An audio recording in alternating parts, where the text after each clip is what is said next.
Good afternoon. A number of years ago, I organized a conference in the south of France, and we couldn't get a large enough conference center for all of the programs, so the event took place in several buildings.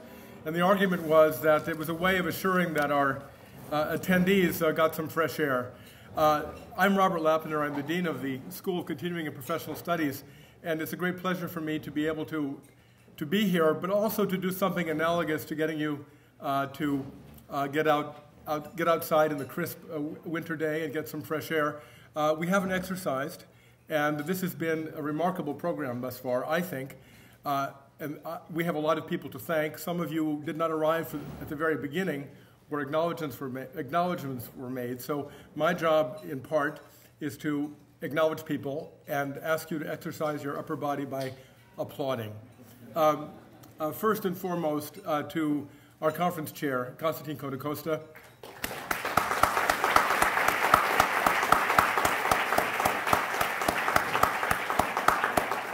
Our amazing divisional dean, Jim Stuckey.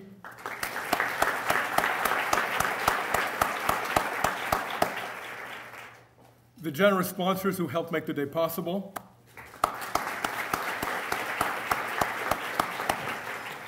And I think we could extend the term SMART not just to the city, but to the extraordinary panelists we have this morning and who'll be speaking this afternoon, so to our panelists.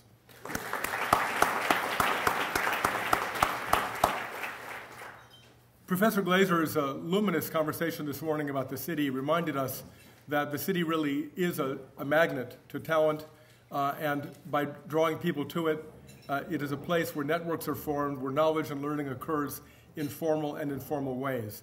In many ways, our school itself is a metaphor of the city. President Sexton often says that our school is the one that is really most closely linked to the founding concept of NYU in being in and of the city. And it's evidence of our capacity to capture expertise that is generated in all forms in all sectors of society and bringing people together, convening them in programs such as this, but also in capturing that practitioner expertise and the scholarly expertise in curricula which are really world-class. As many of you, how many of you are not affiliated with NYU? And the rest of you are. I'm delighted to see so many of our students here.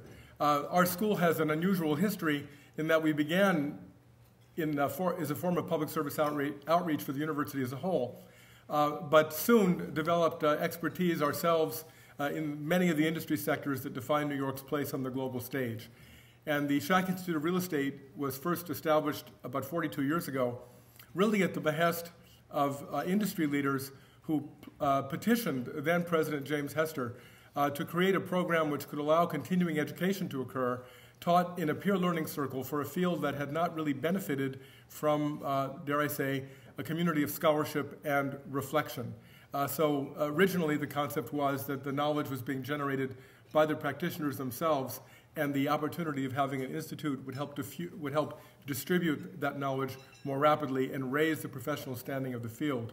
Fast forward, of course, and now the institute is, we believe, one of the finest of its kind in the world, and a center for graduate study, and increasingly, not just for applied research, but as a convener of conversations between the research community and the, and the practitioner community. Today, the Institute is the largest single sector for graduate study in our school, and our school, as you may or may not know, is the 5th largest graduate school at NYU. And in all that we do, our curricula really connect to, again, industries that are global in nature, but that are linked closely with New York's leadership. Some of you there was reference this morning, I believe, to NYU itself, and I think it's relevant to the topic at hand because it also, in a sense, is also linked to the creation of the Center for the Study of the Built Environment. NYU committed a number of years ago not just to go green, but to look at the whole issue of sustainability, environmental responsibility from an administrative perspective as well as from an academic perspective. A number of task forces were established about 4 years ago. I happened to chair one that looked at re-engineering, looking at functioning systems in the university and how we could make them more efficient, in part to reduce costs and redirect purely operational dollars toward academic purposes. What the task force that had perhaps the most important charge relevant to this community was the task force on facilities and operations optimization, and that helped support efforts that were already underway that led to the greatest permanent savings in the university's budget. But that was also twinned with the effort to make NYU green.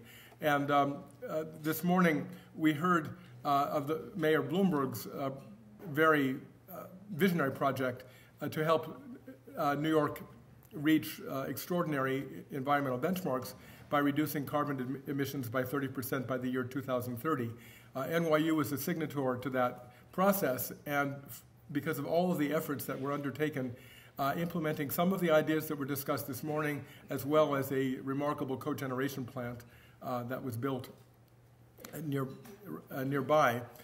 We are already, in 2011, we have reduced our carbon footprint by 30% in 4 years, as well as energy costs by 23%, and the process is ongoing. So while we are a not-for-profit sector in the city, we are one of its most important employers, and there's a case of sustainability being linked to greater economic efficiency.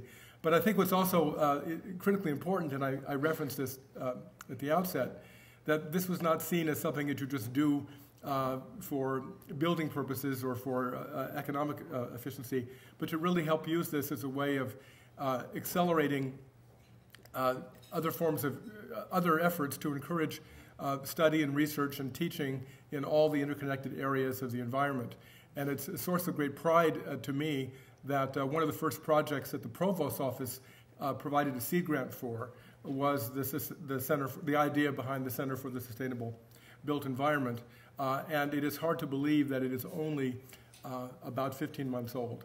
But it represents, I think, the second wing of the mission of our school, which has been generally seen as educating globally competent professionals who, through their success, are also responsible citizens in their communities.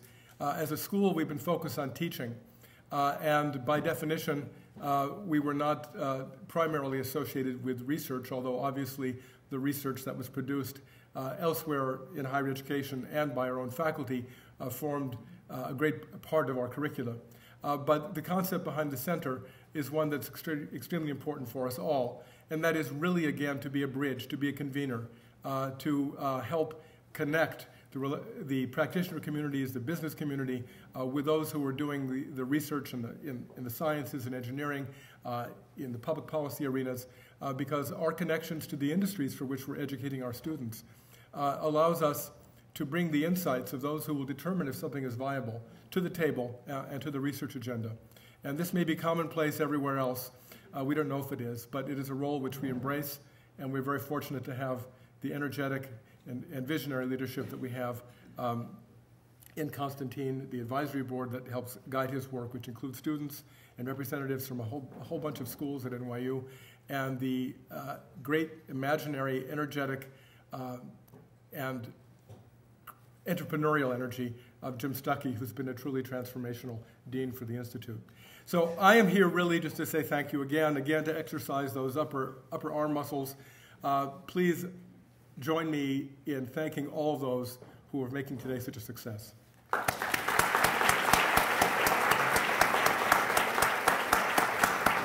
And now Dr. Konakosta will come up and introduce our luncheon speaker.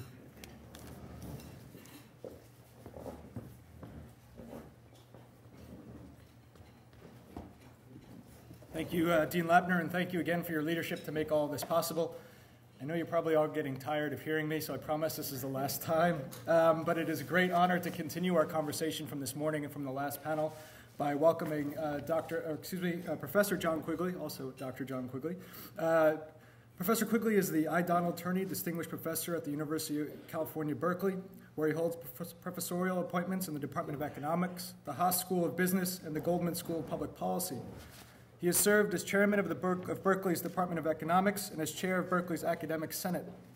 Much of his work is on issues in public finance, and taxation, and on real estate, mortgage, and financial markets. He is the author of 16 books and scores of scientific and professional papers, many of which I used in my own doctoral research on land use regulations and others.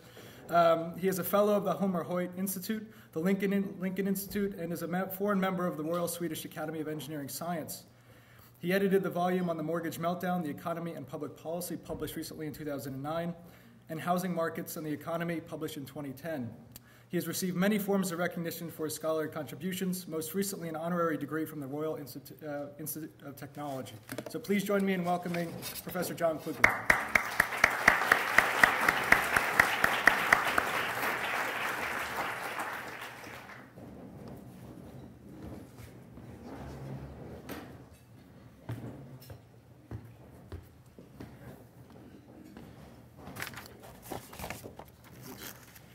Well, I want to thank the conference organizers for inviting me to this interesting conference this morning and to speak at lunch. It was a very exciting experience, I think, for most of us, to the exchange in a big city across very different disciplines with a reasonably similar, if not common, focus. Before proceeding, I'd like to acknowledge the support of the Royal Institute of Chartered Surveyors and the University of California Energy Institute for the research that I'm going to describe this afternoon, and also to acknowledge the assistance and support of the U.S. Green Building Council and the Environmental Protection Agency for patience in explaining concepts to us and providing access to data well back in the days before we knew what the answer to any of these questions were going to be. And that's a real indication of the open inquiry of these two organizations. The research I'm going to describe today is joint with Piet Eickholtz and Niels Kok, both from University of Maastricht in the Netherlands. Since we finished these two papers that I'm going to describe, we've added two more folks to our research group, so we're now 3 Berkeley guys and 2 Dutchmen trying to understand these markets. Oops. Help? Looks like it works. Okay, so the one thing we know, I think all of us in this room, about climate change in the built environments is that small little changes can have big effects multiplied through the entire environment. Climate change and its consequences are really global. They're a huge fraction of global greenhouse gases that come from buildings, some 30% from buildings, from construction and usage. It was alluded to by Sam Marks this morning, that famous diagram of the cheap ways to increase energy efficiency, and buildings and things associated with buildings are right there in that list. Beyond the worldwide, planet-wide implications, these things are matters of private profit and private organization. Energy costs are the largest expense in the provision of office space in cities, sort of 30% of the operating costs, 10% of the occupancy costs of tenants, and the salience of this stuff is only going to rise as prices go up. Awareness is growing of the importance of what might be called green building and their practices, and it's increased substantially over the recent period. If you don't believe me, just do a Google search on the word green building, and you'll notice that S-shaped diffusion curve that looks like the same kind of diffusion curve that we see for other kinds of physical innovations.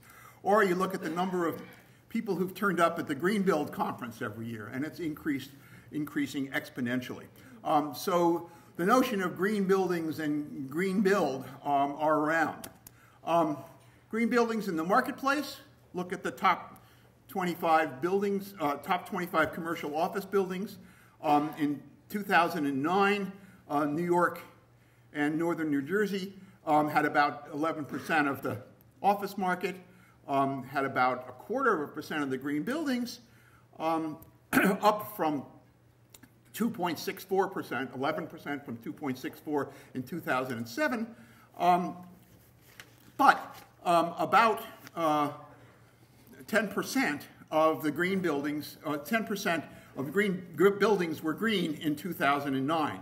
If you look at Los Angeles, 25% of buildings were green if you measure in square feet, not in terms of structures, right? In terms of square foot, about 25% of the Los Angeles commercial office building market is measured green. There's been a huge increase in the extent of green buildings in a very short period of time. Think of what else has been going on since 2007 in the office markets in the United States. Just imagine. Look at the diffusion of the stars that are awarded, or the premiums that are awarded for green buildings in the U.S. Here's the diffusion of an Energy Star award, a plaque that you get if you meet Energy Star criteria, top 25% of buildings, standardized in terms of energy efficiency. It's gone up from a very small fraction of certified space to something like 25% nationally since the year 2000. LEED started later, but its rise has been even more rapid in the recent past. So something's going on. What we have been interested in a series of projects, these are the third and fourth, or the fourth and the fifth, depending on how you count, of projects that have been sponsored by the Royal Institute of Chartered Surveyors and the University of California, has been to try to get to the bottom of some of the basic economic questions that you'd ask about green building technology and the diffusion of technology. If you want, this is the dismal science take on some of the interesting and scintillating discussion that went on this morning. So put your green eye shades on. There's a higher initial outlay for certified buildings, for green buildings. It's not obvious exactly how much higher it is. And if we knew something about what the incremental investment is, we could say something quite directly about investments. This may be compensated subsequently with increased asset values, with increased rents, with longer economic lives, lower depreciation, lower economic depreciation, if not physical depreciation. As was discussed this morning, there's little systematic evidence. There's a lot of anecdotal evidence, but there's very little that would allow one to estimate the shape of the return curve and the variance of that. And as Scott pointed out this morning, knowing the variance of that, knowing the riskiness of that, tells you something about what the return is required in order to invest in this.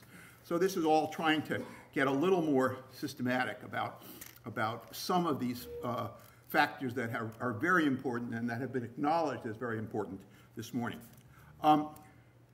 So the research design on all this stuff is really to look at the investment dynamics and the source, if any, of green increments. We have two parts to this research design, two panels of observations on buildings, their energy characteristics, and their financial characteristics. One of which has the characteristic that it is a panel. That is, we observe these structures at 2 points in time. We've got a panel, a group of commercial buildings that we first observed in 2007, and then we go back in 2009. We observe the energy characteristics of the buildings. We also observe the financial characteristics of the buildings. So the question is, what are the short-run price dynamics of buildings, of green buildings, compared to non-green buildings during the recent disaster in the commercial office market? The second part of this is a much larger cross-sectional sample of buildings, their economic characteristics, financial characteristics, and their energy characteristics in 2009.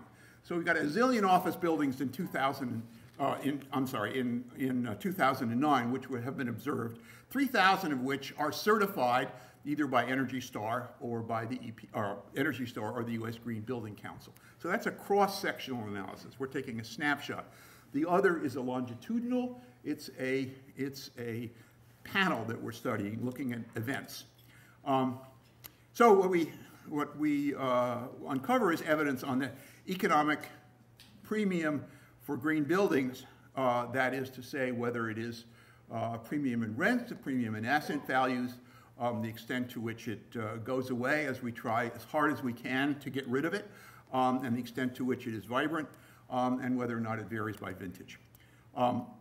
Finally, and what may be the more important part of it, is that we try in some systematic way to link any increments that we find explicitly to the kinds of things that the USGBC values in awarding points for their rating system, and the kinds of things that the EPA values in awarding Energy Stars. So we're trying to get directly between the stuff that matters to the USGBC and to the US EPA and the value and rents of these buildings, okay?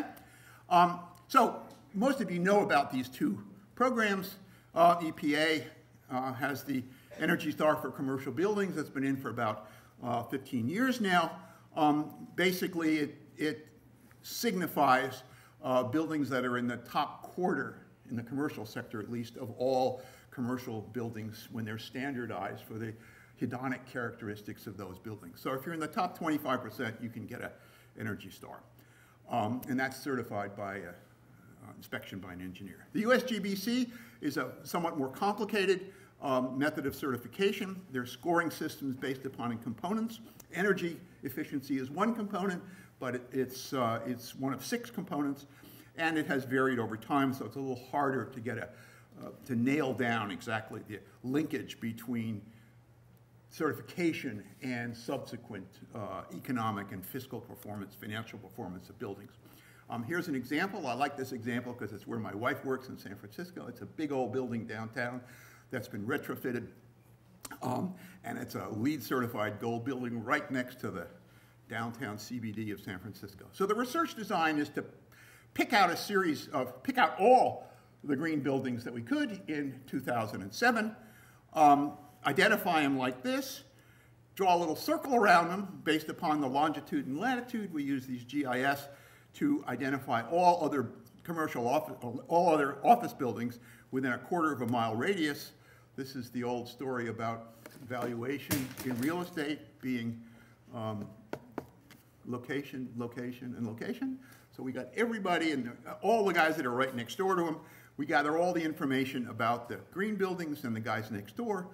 And then here's what it looks like in Chicago. Here's an example in Houston where there's a green building, and then the red circles are all the buildings that are within a quarter-of-a-mile. And poor old Columbus, Ohio, there's just one of them. One is too few. Having one comparable building is one too few for our analysis, alas. But you can see the research design. And we do that in 2007, and then we go back in 2009 and do the same kind of thing. What's happened between 2007 and 2009? I don't need to show you guys this slide. You see that the rents went down, vacancy rates went up, unemployment went up in New York as well as most other metropolitan areas in the country. So what happened to green buildings? What happened to the rents for green buildings compared to otherwise identical non-green buildings during this volatile and turbulent period? We're looking at the short-run dynamics in which there's a substantial increase in green space, as I showed you on that first slide, in a generally contracting rental environment and a generally contracting economy at the same time. So as of 2007, we have some 8,000 observations, about 700 buildings that were rated by Energy Star or the Green Building Council, and about 7,500 nearby control buildings. And we look at them. We look at rents, we look at occupancy rates, we look at effective rents, we look at the sold buildings, and we look at the characteristics, the measurable characteristics of these buildings, the kinds of characteristics that are preserved in a data set, CoStar, which is a large body of information on buildings, which is kept up to date for the purpose of being of assistance to brokers and others who would negotiate leases in buildings and would evaluate comparables in buildings.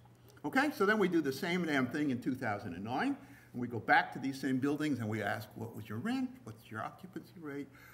What are the hedonic characteristics of the building 2 years later? And so we look at the developments in rents, occupancy rates, and effective rents. The idea is to relate the rents to the observed characteristics of the building. You know, have you got a dry cleaner on the first floor? Is there an atrium? How large is the building? How many square feet is it? Notice that we have the location pinned down to one building and a lot of buildings nearby. So we've got the location. We're doing everything relative to the location of a green building, thereby holding constant the kind of micro environment within areas. Okay? So we, in a statistical manner, we relate these characteristics to the rent of the buildings and an indicator for whether or not it has been certified by the Green Building Council or the EPA. And in addition, again, location, location, location. We also have a little indicator for each of these 694 clusters. So everything is measured relative to the cluster that you are. It's not the metropolitan area, but it's whether you're close to downtown or out by the freeway or wherever. So then everything is in this relative space. So here's a flavor of these kind of results. Here is the market rents and the green ratings. I'm looking at the percentage change in rents between 2007 and 2009. In the year 2009, rents, alas, were down by about 5% on average for this sample of buildings, and effective rents were down by about 7.5% for this national sample. If you had a green rating, you went down in 2009 by 3%, but you were up in 2007 by 4.1%, so on net you're up by 1%, while the rest of the market has gone down. So having a green building was relatively more valuable in 2009 than it was in 2007, despite the fact that rents went down by 5 or 6%. This result it tends to be robust as we mess around with different characteristics of the building as we include in the statistical models, and we beat it up in various ways to try and see how robust this result is to different statistical combinations. So there's kind of 11,000 observation, 11,000 buildings in here. We're explaining 70% of the variation in either rent or effective rent. And it turns out that if you look during this period, rents for green buildings held their own relative to rents for non-green buildings, and they went down, but not nearly as much. Okay. There's one other specification. You can look, instead of looking at the rent, you can look at the change in rent for each building, okay? So you're now looking at every little building, and you're looking at the change in rent between these two periods. And you're looking at the change in observed characteristics. And you have little flags for whether it's certified in 2007 and 2009, and this thing identifying each of these clusters. Okay, so it's the same kind of thing, except now we're not looking at rents, but we're looking at the change in rent on a building-by-building basis in some statistical model.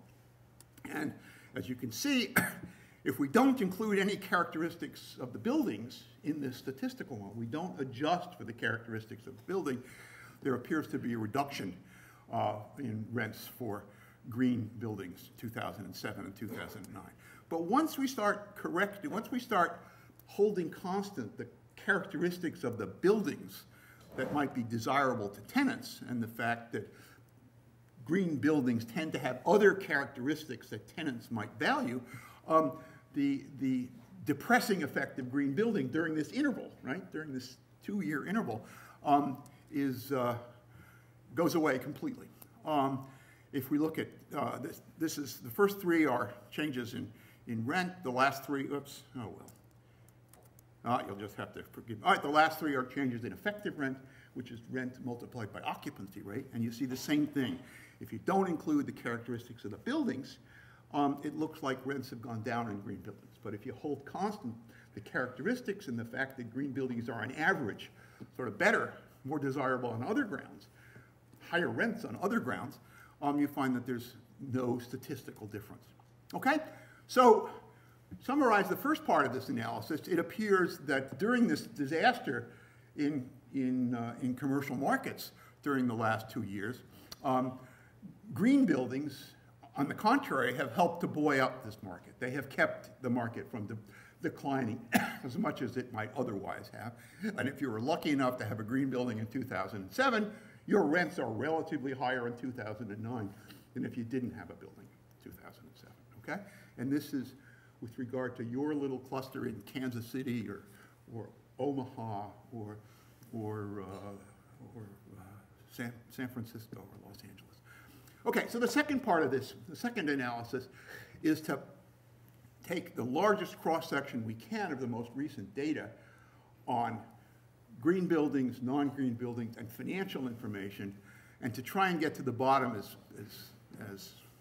well as we can of what it is that's the mechanism that's causing this apparent increase in rents for green buildings holding their hedonic characteristics. So we got, in 2007, we got 2,000, in 2009, we got 2,000 rental green buildings. We draw these circles and, full employment for graduate students, right? And we identify 21,000 control buildings. We have these characteristics of these buildings. And so we've got 23,000 rental buildings. We got another 750 that were sold in 2009, and 6,000 control buildings that were sold, non-green buildings within a quarter mile that were sold. So we do some fancy other ways to try and control for any differences in quality between these buildings, and we can talk about that later on if anybody wants to, but not while I'm on this podium. Okay, so we have a standard pricing model that I showed you before, in which the rent and the selling price is related to these observed characteristics. We also look at the changes in private sector employment in the recent past, because in 2009, you're 2 years into running off a cliff in the commercial office building. We also have this identifier for green buildings and a separate variable for each of now 2,000 clusters, okay? So we're really trying as hard as we can to hold these things constant. Here's the flavor of these results. Where the dependent variable is rent, and we're looking at the percentage change associated with a green rating, which we differentiate into an Energy Star label or a LEED label. We control for a whole bunch of things, including the terms of the rental contracts, and you'll see that looks like there's a 2% premium for green buildings compared to non-green buildings if you hold all this other stuff constant, including the terms of rental contracts. If you differentiate between Energy Star and LEED, you find a slight difference in the fact that LEED buildings, the point estimate for LEED buildings is a higher premium than it is for Energy Star buildings, but those are not statistically different results, but they are different. If you're a betting man, you think the Energy Star has less of a premium in 2009 than LEED buildings, but it may be illusory. If you do the same thing for effective rent multiplied by square feet, if anything, those things are more important because occupancy rates are now, there's a wider variation in occupancy rates in buildings in 2009 than there was in 2007. So there's something like a 5% premium in terms of effective rent for green buildings versus other buildings. 6.6 versus 5.9. False precision gets you every time. It's about 6%, I guess, huh? Holding constant the other characteristics. Oh, 6% is not a trivial matter, huh? Capitalize that, and I will in a minute. If you look at the selling price, okay, I told you there were 750 of these things that were sold, and we had another 6,000 or so that were not sold that we gathered the same information on. If you look at a building with a green rating compared to the otherwise identical building that doesn't have a green building, doesn't have a green rating, that's right next door that was sold as well, you find there's a 13% markup, 13% premium in selling price for the green building versus the otherwise identical non-rated building. Or it may be 12.9% for an Energy Star and 11.1% for a LEED building. Those are not statistically different from one another, okay? But there is a premium, and it looks like it's about 13%, and that's holding constant the other characteristics, hedonic characteristics of these buildings. And as I said, part of the research design on this is you try to whack these models and try and make this result go away. In some sense, it's a question of is it robust? And these are the results that we get having conducted that kind of analysis. All right, let me go, since I got a couple minutes here, let me go one step further. The complete statistical model. Let me estimate an increment for every one of these buildings in this, every single green building in the sample. Not the average increment for a green building, but the increment for a building, excuse me, the increment for building A, building B, building C, building D. So I'm estimating a separate increment for each of them, and there's what that thing looks like. There's a premium in asset values that's greater than 0. Some of them are estimated to be less than 0, of course, because that's what statistics are all about. But in fact, the average premium is the premium that I showed. But having an estimate for each building, we can then ask the question, well, for these buildings, if through the good offices of the Green Building Council and the EPA, if they were to divulge to us the information on which the ratings are based, we could go and ask the question, well, to what extent is a better rating as measured by Energy Star associated with an incremental rent? Among the group of buildings that are already certified, is greater energy efficiency, does it pay off? Among the buildings that are already certified by the U.S. Green Building Council, does a higher rating pay off within that group? So that's the game here. Here's what the results for LEED buildings, LEED rated buildings. And the first thing you notice is that I have a measure in there for Energy Star. And what that sort of says is that among the LEED rated buildings, if you got an Energy Star, your rent is higher. So LEED and Energy Star are not measuring exactly the same thing. They're measuring something that is different from one another. But if you look at these statistical results, both are valued in the marketplace. Indeed, if you look at the regression statistical models 3 and 4, you'll see that there's a kind of nonlinear, sort of hyperbolic relationship between the LEED rating and the rent that's commanded by a building, and that the Energy Star certification is still important. Okay, that's that. An example is, if you believe these models, a LEED certified score of 40, and your rent is going to be 2% higher than an otherwise identical building that's registered. But if your score is 60, your effective rent is going to be 20% higher. So there's a nonlinearity, and it's much more important at the top end. The rating, the conversion of the rating into dollars of rent, holding all this other stuff constant. Okay? Now, look at Energy Star buildings. We've got something like 775 observations on rental buildings and 300 observations on sold buildings. We have the site energy consumption, the emissions. We've estimated the energy cost. The average emission of a rated building in our sample is about 4,300 tons of CO2, which is like 750 cars a year.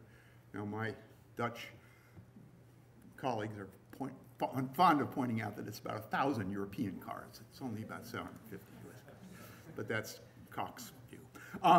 But you can see that there's the Energy Star buildings rate about a quarter less carbon as compared to conventional office buildings, but it's still a lot, okay?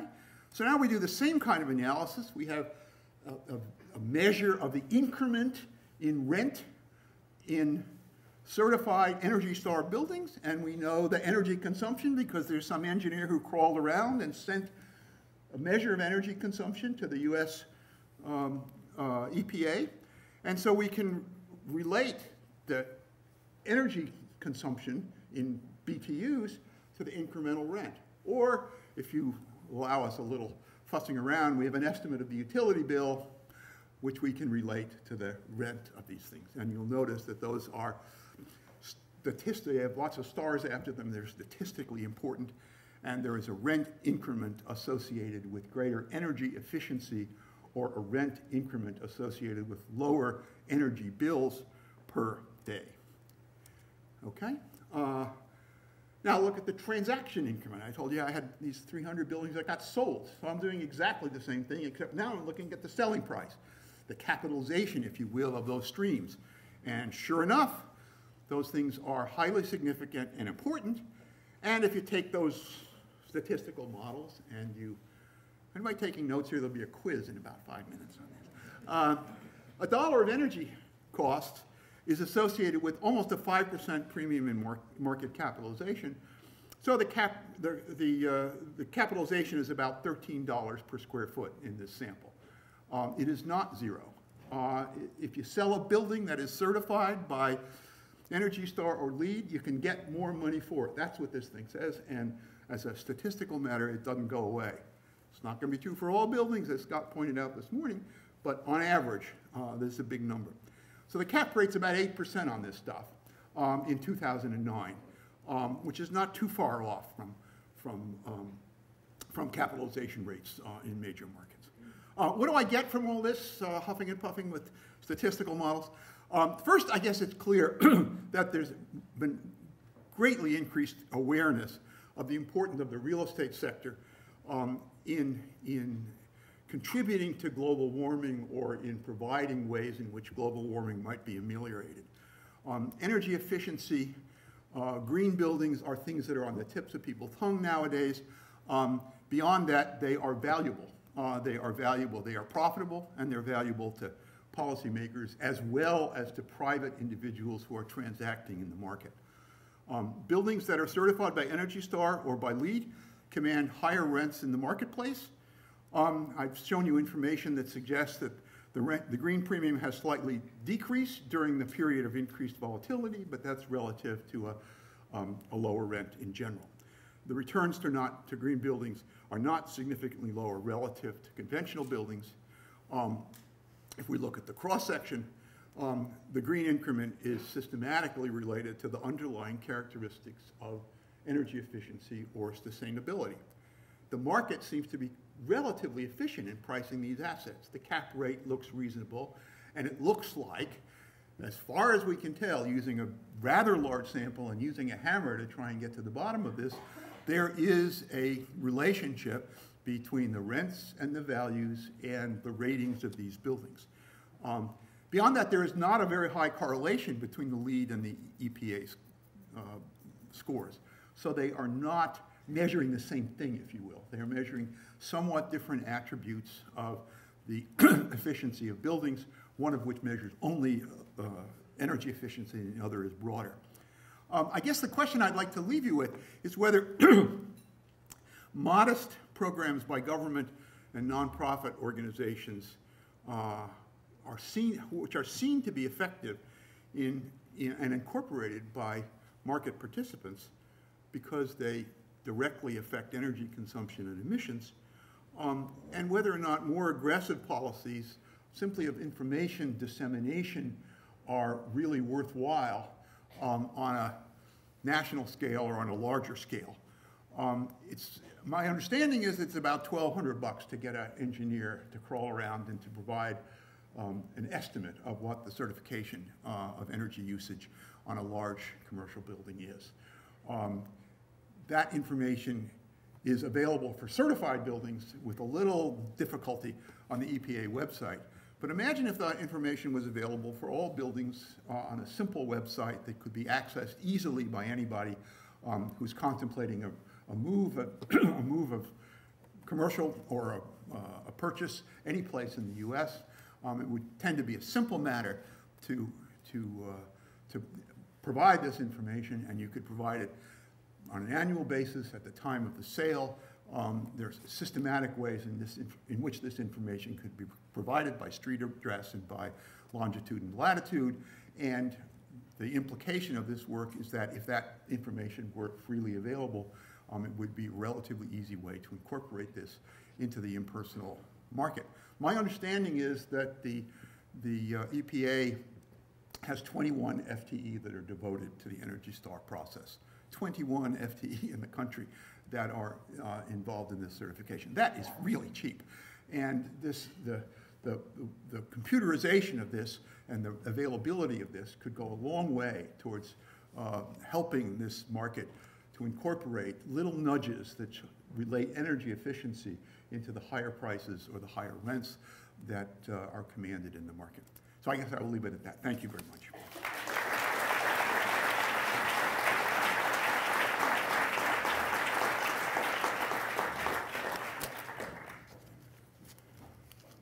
Quick question, comment, fight, please.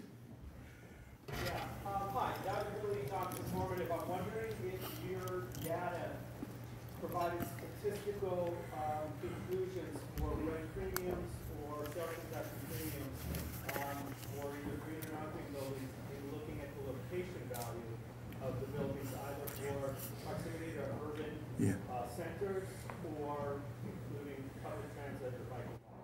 Okay, I mean, one of the reasons for this elaborate GIS getting a circle around each of these buildings was to try and address that as far as possible, to try and address the location differences among buildings, which are clearly crucial in the rents and the values of otherwise identical buildings.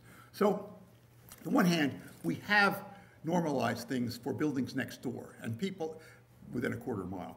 So each building is being compared to non-rated buildings that are within a quarter mile. Beyond that, though, there is an interesting question, and that is that the ratings in general, the increments to green buildings in general, tend to be higher in non-central parts of metropolitan areas than in central parts of metropolitan areas. Now, exactly why that is, we don't really know. But one possibility is that the signal of a higher quality green building is more important where there's a less density of buildings in general, and that it helps in sorting out better buildings on a variety of scales from less good buildings. The other possibility, excuse me, is that there are differences across parts of metropolitan areas in the location choices, things that are important to those that are making location choices in downtown versus suburban locations. Finally, I guess there's a lot more options in downtown locations, and so these differences get competed away faster. Sir. Sorry, I have to run up to the next panel, but I have a quick question. Yeah. Typically, the green buildings, by definition, happen to be more recent buildings. And I know that you've accounted for age, but I'm wondering, when you put, whether it's retrofitted space or new space back on the market, commercial office lease at a minimum is a 10-year lease and oftentimes a 20-year lease. Yeah. Is it not possible that the findings that you saw concerning the change of rent or the higher values of rent isn't just an artifact of the leasing market? I cannot definitively rule that out. I mean, I think the issue in all of these, making sense of this kind of an empirical analysis, is the extent to which you have been able to hold constant the other important things, which are clearly more important than a signal for a green building in affecting rent. So can you hold them constant in a convincing way? And then can you hold constant differences such as leasing behavior versus selling prices? We have tried very hard, and we have detailed information about the structure of leases within these buildings. And so we've used that to the extent we can. I guess the other piece of information is we do have the auction value of the property. That is the selling price of the capitalized value of the leases at a particular point in time. We haven't done everything, and I think there's a question of just people who are sufficiently skeptical may not be convinced by this, but if you believe, anyway, okay. Last question. Okay, thank you very much.